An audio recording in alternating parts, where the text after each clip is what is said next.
This is the Wasteland. There is no greetings and pleasantries here. Here we strap machine guns onto school buses and send them into radioactive zones to shoot raiders. Here, water, food, and guns translate into some serious scrap. But money won't save you in the Wasteland. Only the strong survive. Or the fast. Or the cunning.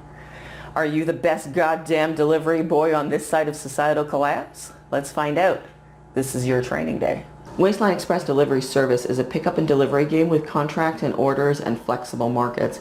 As we fulfill demands for cash, so let's say I fulfill that one, I make $7 as is indicated by the market. I replace it with this. So then the weapons goes down 1 and the food and water goes up 1 each. At the beginning of a round, we will draw a new event. These events drastically affect the rules of the game, sometimes affecting the marketplace just before you're about to go sell something really valuable that you really needed the money for. To win the game, you have to be the first person to complete 3 priority first class contracts.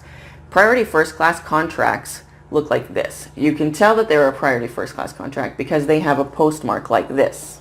We all begin the game with 3 communal priority first class contracts situated near the board. As you can see from the 5 postmark spots on there, there's enough room for everyone to claim this reward. You can also start with some objectives in your hand, and you can get more from the game's 3 fictional surviving factions headquarters. Did you get all that? Some of those personal objectives will have the postmark on them, and that can be substituted from the 3 public ones we all share if you would rather do this one than that one. The board is set up in a modular way using 16 octagons that are randomly put together. I usually also stick the depot in the middle and then put the raider enclaves in their designated spots, and the rest of the locations get thrown randomly. Every player has 5 actions per round. You manage your actions using these gear tokens. Example actions are to move. If you move and you do not stop somewhere to do a different kind of action, your second movement increases in speed, mimicking momentum if you're just tearing through the wasteland instead of stopping and doing things where you then have to pick up your speed again. You can stop at locations and deliver items for money or to complete objectives. You can stop at places where they sell auto parts and you can pimp out your ride. You can fight with raiders instead of paying money for goods. Sure, you have to buy some guns up front for now, but now all of your resources are free. Your actions are tracked intuitively on your player board. It really helps with the teaching and learning of the game to learn that everything on the board flows through and gears need to move through it. So for example, you can do a movement, and then from there you can then move into a combat and then pillage if you combat successfully. Or you can follow the arrows over to do a purchase, a delivery, an outpost. Or if you're not stopping anywhere and you want to continue driving onto your destination, you leave the gear there so that the next time your gear will move into the accelerated area. As you can see here, you have a limited amount of actions. You can only do 1 purchase action. You can only do 1 pillage action.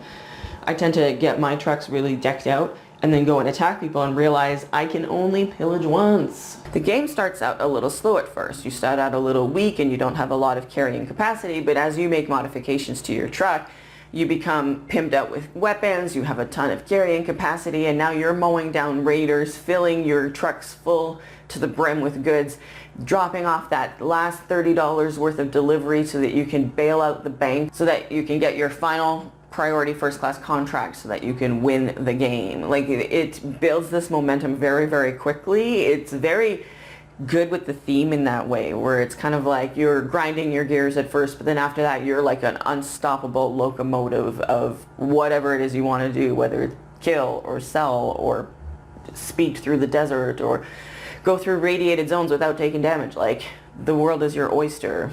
You decide the way that you want to be in it, you know? It takes about 3 hours to play, and it has a fairly fiddly setup and tear down. I don't really mind because for me it's a labor of love.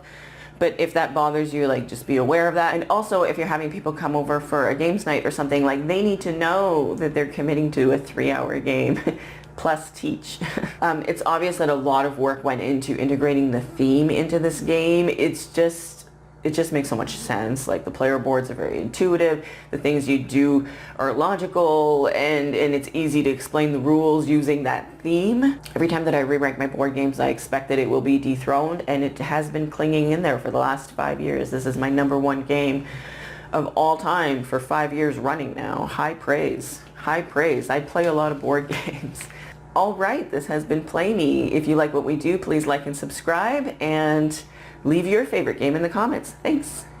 Bye.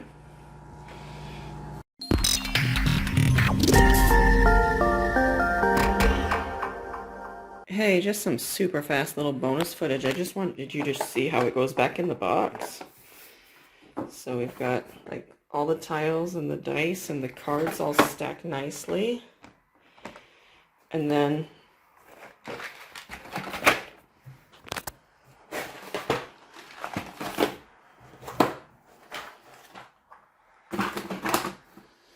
and rule books and everything on top just like that. Nice, right?